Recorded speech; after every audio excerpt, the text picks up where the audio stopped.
Como ter fé. Mensagem de Kenneth Reagan. Narração Adailton de Jesus.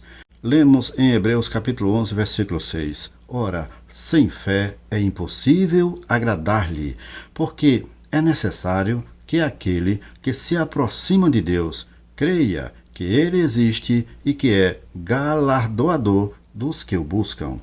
Se Deus exige que tenhamos fé, quando isso é impossível para nós, temos o direito de questionar sua justiça. Mas se ele coloca em nossas mãos os meios que produzem a fé, então, crer ou não passa a ser nossa responsabilidade. Assim como o Altíssimo disse que sem fé é impossível agradar-lhe, ele também nos orientou a termos fé.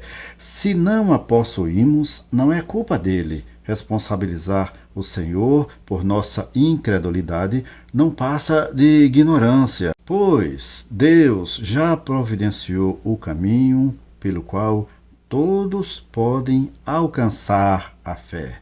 Dentre os vários tipos de fé que encontramos na Bíblia, temos a fé que salva. O apóstolo Paulo declarou que somos salvos pela fé, porque pela graça sois salvos, por meio da fé. E isso não vem de vós, é dom de Deus. Efésios capítulo 2, versículo 8. Mas como ter a fé salvífica, ou seja, a fé que salva?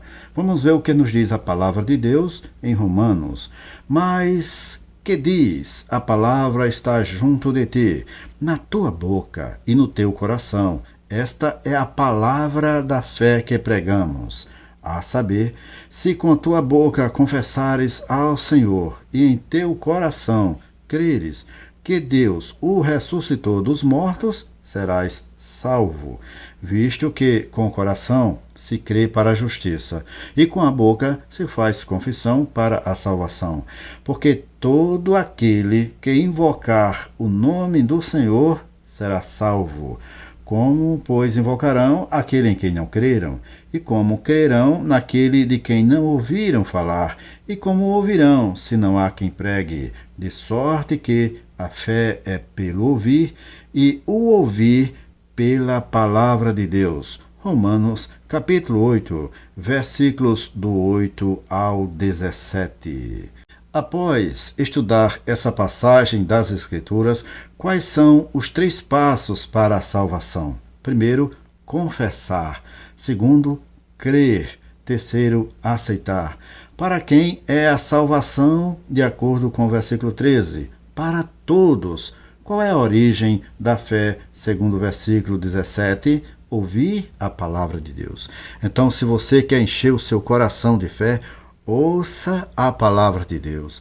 Alimente-se com a palavra de Deus. Leia a Bíblia até não poder mais, pois quanto mais você ler a Bíblia, muito mais você vai encher o seu coração de fé.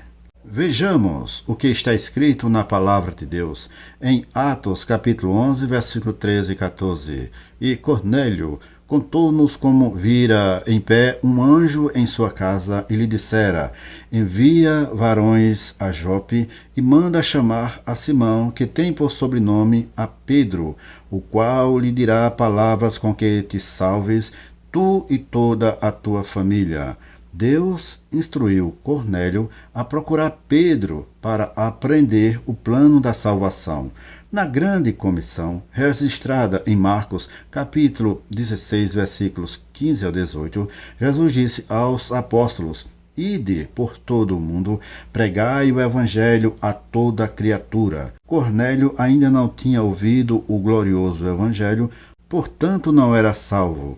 O Senhor então instruiu-o a ir até Pedro a fim de aprender acerca do plano da salvação. Por que Cornélio teve que ir a Pedro? Porque o anjo não lhe explicou o plano da salvação ali mesmo. Na verdade, anjos não podem pregar o evangelho. Deus concedeu essa missão ao homem. O versículo onde está escrito, o qual te dirá palavras com que te salves tu e toda a tua casa, mostra-nos que somos salvos pelo ouvir as palavras. A razão para isso é que a fé é pelo ouvir e o ouvir pela palavra de Deus. Romanos capítulo 10, versículo 17. Outro tipo de fé é a fé que cura. Em Atos capítulo 14, versículo 7 ao 10 está escrito: E ali Paulo e Barnabé pregavam o evangelho. E estava assentado em Listra certo varão leso dos pés, coxo desde o seu nascimento, o qual nunca tinha andado. Este ouviu falar Paulo, que fixando nele os olhos e vendo que tinha fé para ser curado, disse em voz alta: Levanta-te direito sobre teus pés. E ele saltou e andou. Certa vez, um mero leitor da palavra comentou sobre esta passagem: Não é maravilhoso como Paulo curou aquele homem? Contudo, ele não curou. O paralítico não foi sarado pelo fato de Paulo ser um apóstolo, nem por causa da fé que Paulo possuía. O próprio enfermo teve fé. Paulo fez 3 coisas. Primeiro, pregou o evangelho. Segundo, percebeu que o homem tinha fé para ser curado.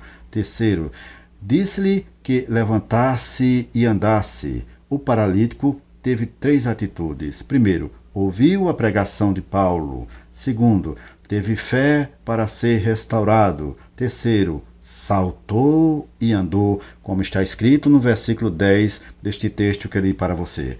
Aquele homem não foi curado pelo poder de Paulo, mas por meio da própria fé. De onde ele tirou fé para a cura? Ouvindo o que Paulo falou. O que o apóstolo Paulo declarou? Ele pregou o evangelho da salvação e cura. Paulo dizia na sua pregação: Porque não me envergonho do evangelho de Cristo, pois é o poder de Deus para a salvação de todo aquele que crê, primeiro do judeu e também do grego. Romanos capítulo 1, versículo 16. A Bíblia Scofield traz a seguinte nota de rodapé referente a este versículo. As palavras hebraicas e gregas para salvação implicam as ideias de livramento, segurança, conservação, cura e santidade. Portanto, Paulo estava dizendo: Porque não me envergonho do evangelho de Cristo, pois é o poder de Deus para livramento, segurança, conservação, cura e santidade. O apóstolo anunciou o evangelho pleno, não apenas uma parte dele.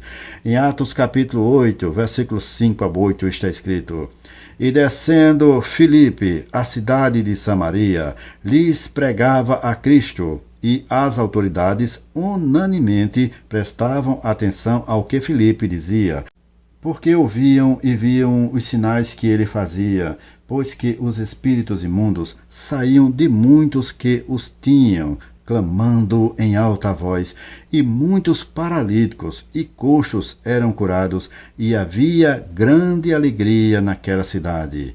Esses grandes milagres aconteceram como resultados de Filipe pregar a respeito de Jesus.